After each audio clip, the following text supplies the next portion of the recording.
வணக்கம். இது அடிப்படை ஜோதிடம். இப்போ நம்ம பார்க்கக்கூடிய டெர்மினாலஜிக்கு பேரு கிரக யுத்தம் அப்படின்னு சொல்லுவாங்க. கிரக யுத்தம் இதெல்லாம் ஆகாதுன்னு ஃபர்ஸ்ட்டு பாருங்க.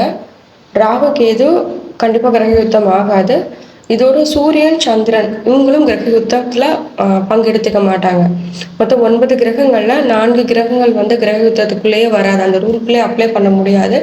மிச்சம் இருக்கக்கூடிய 5 கிரகங்கள் மட்டும்தான் அந்த ரூலுக்குள்ள அப்ளை பண்ண முடியும்.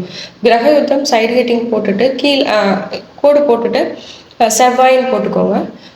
செவ்வாயோட இருக்கக்கூடிய அதாவது மேலே நான் ஆல்ரெடி 4 கிரகங்கள் வராதுன்னு சொல்லிட்டேன். மிச்சம் இருக்கக்கூடிய 5 கிரகங்களில் செவ்வாய் தான் டாப்னு வச்சுக்கோங்க. செவ்வாய் கூட சேரக்கூடிய மற்ற 4 கிரகங்கள் கிரக யுத்தத்தில் ஈடுபடும் அப்படின்ற மாதிரி போட்டுக்கோங்க. செவ்வாயை மையப்படுத்தி நடப்பதனால் நம்ம செவ்வாயை இங்கே ஒரு ஹீரோ மாதிரி நம்ம மாயை கிரியேட் பண்ணிக்கிறோம். இப்போ செவ்வாய் ஹீரோ மாதிரி இருந்தது அப்படின்னா, செவ்வாய் கூட ஒரு சுக்கிரன் மோதுறாரு அப்படின்னா கிரக யுத்தம் வாய்ப்பு உண்டு. செவ்வாய் கூட ஒரு புதன் மோதுறாரு அப்படின்னா கிரக யுத்தம் நடக்க வாய்ப்பு உண்டு. செவ்வாய் கூட குரு, செவ்வாய் கூட சனி, அப்போ எல்லாமே செவ்வாயோட தான் நம்ம போடுறோம். அப்போ இங்கே செவ்வாய் தான் செவ்வாய் தான் நம்ம இங்கே மையப்படுத்தி பேசுகிறோம். கிரக யுத்தத்துக்கு முக்கியமான கோள் யாருன்னு கேட்டிங்கன்னா அது செவ்வாய் தான்.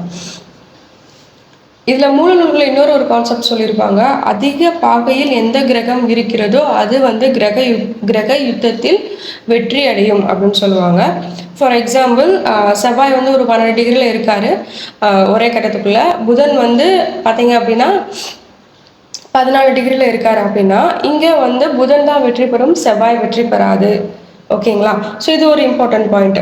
அதாவது முன்னே இருக்கக்கூடிய கிரகம் ஜெயிக்கும், பின்னே இருக்கக்கூடிய கிரகம் தோற்கும் அப்படின்னு சொல்லிட்டு மூல நூல்களை கொடுத்துருப்பாங்க. இந்த கிரக யுத்தம் எத்தனை டிகிரிக்குள்ள இருந்தால் நடக்கும், எத்தனை டிகிரிக்கு அப்புறம் போனால் நடக்காதுன்னு பார்த்தீங்கன்னா 3 டிகிரி, அதாவது மினிமம் 3 டிகிரி. 1, 2 கன்ஃபர்மேஷன், நம்ம கன்ஃபார்மே சொல்லிடலாம். ஸோ மினிமம் 3லேருந்து மேக்ஸிமம் 5க்குள்ளே இருக்கிற நம்ம அந்த டிகிரியை நம்ம எடுத்துக்கலாம். ஸோ 3 to 5 அதுக்குள்ளே இருக்க ஒரு கிரகங்கள் வந்தது அப்படின்னா அதுக்கு பேர் செவ்வாய் கூட மையப்படுத்தி வந்தது அப்படின்னா அது கிரக யுத்தத்தில் ஈடுபடுது அப்படின்ற மாதிரி அர்த்தம். சரிங்களா? இதில் பார்த்தீங்க அப்படின்னா ஜென்ரலாக எல்லாத்தையும் அப்படி சொல்ல முடியாது. செவ்வாய் கூட சந்திரன் சொல்லியிருந்தால் என்ன, அதுக்கு பேர், அதுக்கு ஒரு யோகம் இருக்குது, சந்திர மங்கள யோகம் அப்படின்னு சொல்லுவாங்க. செவ்வாயோட குரு சேர்ந்தா குரு மங்கள யோகம் அப்படின்னு சொல்லுவாங்க. ஸோ அப்படிலாம் பார்த்தோன்னா நிறையா வாஷ் அவுட் ஆகிட்டு லாஸ்ட்டில் 2 மட்டும் தான் நிற்கும் கிரக யுத்தத்தில். அது என்னது நம்ம ஹையர் கிளாஸஸில் நம்ம பார்த்துக்கலாம்.